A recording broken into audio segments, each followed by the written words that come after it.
सिवनी की पावन धरा पर विधायक दिनेश राय द्वारा आज 9 सितंबर से 17 सितंबर तक श्री राम कथा का भव्य आयोजन नगर के पॉलिटेक्निक मैदान में किया जा रहा है, जिसमें मर्यादा पुरुषोत्तम भगवान श्री राम के सुंदर चरित्र से परिपूर्ण श्री राम कथा की अमृत वर्षा चित्रकूट तुलसी पीठाधीश्वर पद्म विभूषण जगतगुरु श्री रामानंदाचार्य स्वामी रामभद्राचार्य जी महाराज के मुखारविंद से प्रतिदिन दोपहर 3 बजे से संध्या 7 बजे तक प्रवाहित होगी। जिले में विश्व प्रसिद्ध मानस मर्मज्ञ रामभद्राचार्य जी महाराज की कथा होना सौभाग्य का विषय है। रामभद्राचार्य जी महाराज आध्यात्मिक गुरु और जन्म से ही सूरदास हैं।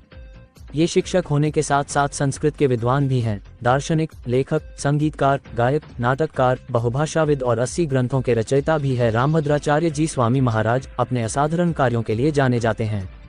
उन्होंने अपना संपूर्ण जीवन मानव कल्याण को समर्पित किया। नेत्रहीन होते हुए भी उन्होंने अपनी दिव्य दृष्टि से कई भविष्यवाणियां की, जिनमें कई सत्य हुई। इन्हें 22 भाषाओं का ज्ञान है और 80 ग्रंथों की रचना कर चुके हैं। साथ ही ये विश्व का पहला विकलांग विश्वविद्यालय भी चला रहे हैं। श्री राम कथा को सुनने के लिए सिवनी और आसपास के जिलों से बड़ी संख्या में श्रद्धालुओं के शामिल होने का अनुमान है। लिहाजा जिला प्रशासन द्वारा आयोजन को लेकर पुख्ता इंतजाम किए जा रहे हैं। न्यूज अब MP तक से संवाददाता प्रदीप गिरदोनिया की रिपोर्ट। जगतगुरु रामभद्राचार्य महाराज श्री के मुखारबिंद से यहाँ पर राम कथा का कार्यक्रम रखा गया सिवनी के पॉलिटेक्निक ग्राउंड में। ये 9 सितंबर से 17 सितंबर को होगा और इसमें मनसा की कोई बात नहीं, यहाँ की जनता की मांग थी। यहाँ लोग चाहते थे कि ऐसी कोई राम कथा हमारी रामभद्राचार्य महाराज श्री के मुख से हो, जिसका श्रवण हमारे यहाँ के लोग करना चाहते हैं। इसको लेकर रखा है। लेकिन 9 तारीख को 11 बजे जो विशाल हमारी कलश यात्रा होगी, उसमें 10,000 से ऊपर महिलाएं कलश लेकर निकलेंगी हमारे मुख्य मार्ग से और ये कथा हमारी 9 दिन चलेगी। वासियों से क्या अपील है? मैं चाहता हूँ पूरे सिवनी जिला और अन्य जिले के लोगों से भी विनम्र आग्रह करता हूँ, इस राम कथा में 9 दिन की विशाल इस कथा का श्रवण करने आप सभी लोग पधारें।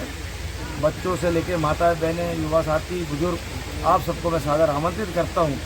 इस राम कथा का जरूर आप लोग श्रवण करें। ऐसे उच्च संत हैं जिन्होंने रामलला का मंदिर निर्माण के लिए अंतिम अपनी गवाही दी है, जिसके कारण सुप्रीम कोर्ट से ये मार्ग प्रस्त हुआ है और आज हमारा राम मंदिर बनने जा रहा है। विधायक जी, चुनाव सर पे कई राम का सहारा लेके चुनाव लड़ने की, देखिए हमारे मुँह में भी राम है और बगल में भी राम है और हम राम के भक्त हैं। और ये कथा वास्तव में चुनाव के बाद में होनी थी, लेकिन गुरुजी का कहीं कार्यक्रम किसी कारणों से वहाँ डेट चेंज हुई और गुरुजी ने हमको ये डेट दे दी। लेकिन 6 महीने के बाद की डेट थी हमारे पास, चुनाव के बाद थी। चुनाव से मेरा इससे कथा से कोई लेना देना नहीं है। हम लोग धार्मिक हैं, हिंदू।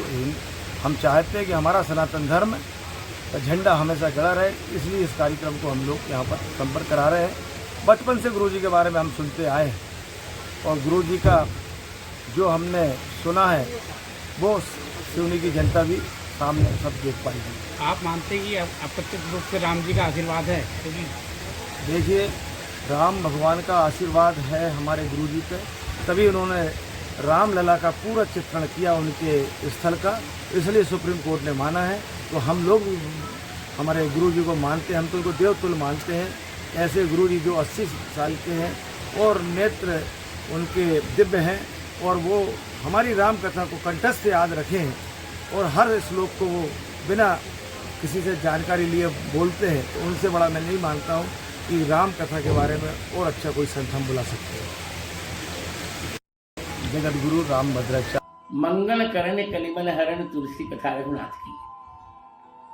मैं आयुष्मान दिनेश राय मुनमुन, भाजपा विधायक सिवनी के आमंत्रण पर आगामी 9 सितंबर से 17 सितंबर तक के लिए श्री राम कथा वाचनार्थ सिवनी आ रहा हूं। सब लोग उत्साह से श्री राम कथा की तैयारी कीजिए। आप सबका मंगल।